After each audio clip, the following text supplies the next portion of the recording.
Hi there. So this is week 1 assignment 3 feedback for Raul.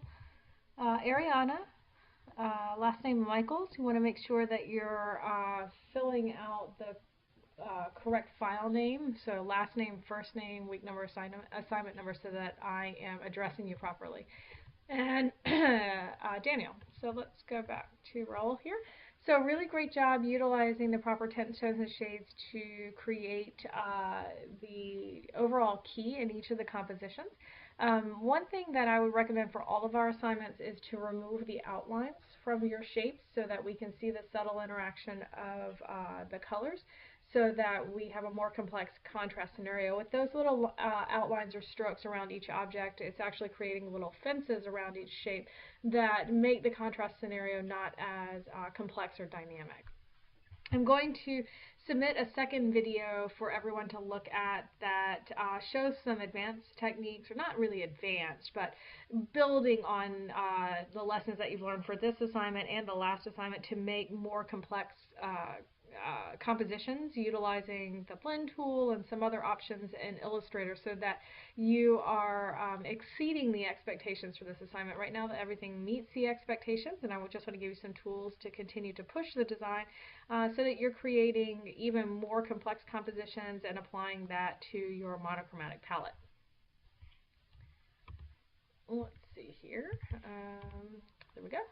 Ariana, same thing. Really great job creating the sense of key in both of the designs. I think you're at a point where you have such a strong understanding of high and low key that you could use some of these new techniques in the second video to create an even more complex composition and continue to build on your understanding from this week's lectures.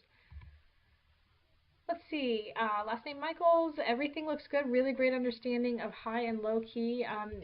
If you're using the design templates that are available in the project description, you want to make sure that you're turning on the mask layer, or make sure that you're cropping off all of the shapes so that they have a uniform format on all sides. I would also recommend taking the labeling and moving them down a bit. Right now they're kind of hugging the edge of the format quite a bit.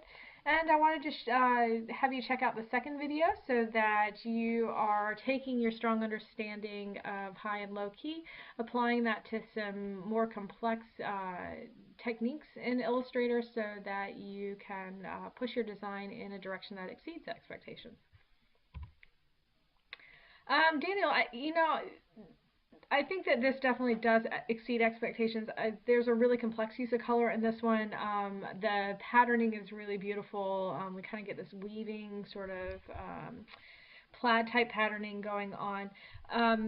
For me, I want you to pay attention to the second video as well so that you're learning some new techniques, but at this stage I think it already exceeds expectations, but then it doesn't hurt to continue to push yourself and play around with some new things. So I'd like for you to also just kind of try out the new techniques in the second video, but for this one here, it's really strong composition. Kudos on creating a very unique composition out of such simple shapes. I can't wait to see what else you have up your sleeve for future projects.